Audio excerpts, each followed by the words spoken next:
ભાવનગર ભાજપ દ્વારા લોકસભાની ચૂંટણીને લઈ કાઉન્ટડાઉન શરૂ થયું। શહેરના કાર્યપીઠ વિસ્તારમાં લોકસભાની ચૂંટણીનું મધ્યસ્થ કાર્યાલયનું થયું ઓપનિંગ।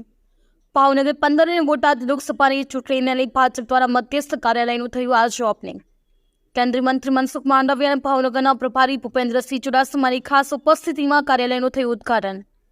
મોટી સંખ્યામાં કાર્યકરો રહ્યા હાજર। ભાવનગર જિલ્લા અને બોટાદ લોકસભાની ચૂંટણીને લઈ ભાવનગર કાર્યાલયનું ઓપનિંગ થયું। ગુજરાતમાં એકી સાથે 26 લોકસભા સીટના કાર્યાલયનું એકી સાથે થયું ઓપનિંગ। બપોરે 12:39 કલાકે ભાજપ લોકસભાની મધ્યસ્થ કાર્યાલયનું ઓપનિંગ કરવામાં આવ્યું। Bureau report Ashwin Gohel, GA news, Bhavnagar. લોકસભાની ચૂંટણી નિશ્ચિત છે, અમારે જીતવું પણ નિશ્ચિત છે। ભૂતકાળમાં મળેલી બેઠક કરતાં વધારે રેકોર્ડ બેઠકો સાથે જીતવું પણ નિશ્ચિત છે।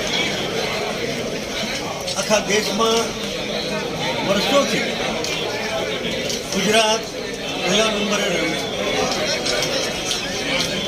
પાર્ટીના કામમાં પણ ગુજરાત પહેલા નંબરે છે।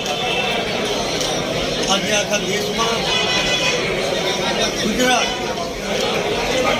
માન્ય નડ્ડાજીની ઉપસ્થિતિમાં એક સાથે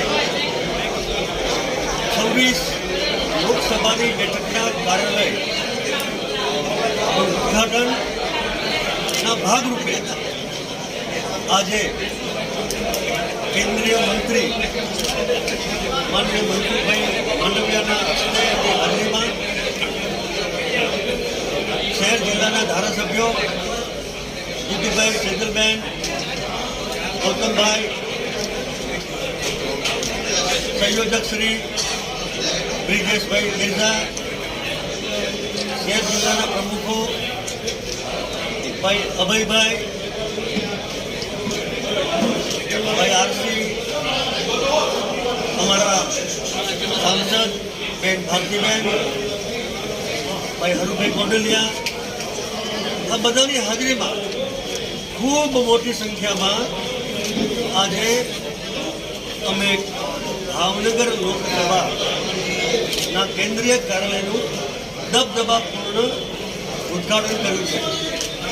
અને અમે નડ્ડાજીના ખૂબ સરસ પ્રેરક ઉદ્બોધન પછી અમે પણ ઉત્સાહી થયા છીએ। અને અમારા પ્રદેશ પ્રમુખને જેમ કહ્યું છે કે આ વખતે હેટ્રિક કરવાની છે। 14માં 26, 19માં 26 અને હવે 24માં 26 તો ખરું જ, પરંતુ પ્રત્યેક બેઠક અને 5 લાખ કરતાં વધારે માર્જિનથી અમે જીતવાના છીએ। ગઈકાલે જે રીતે આખા દેશમાં પ્રતિષ્ઠાના કાર્યક્રમની ઉજવણી કરવામાં આવી, એ જ રીતે ભાવનગર શહેર જિલ્લામાં પણ 24 કલાક માટે રોશની ફટાકડા તમારા માધ્યમથી હું આ ક્લસ્ટરના પ્રમુખ તરીકે ભાવનગર શહેર અને જિલ્લાની જનતાને, રામ ભક્તોને ખૂબ ખૂબ અભિનંદન।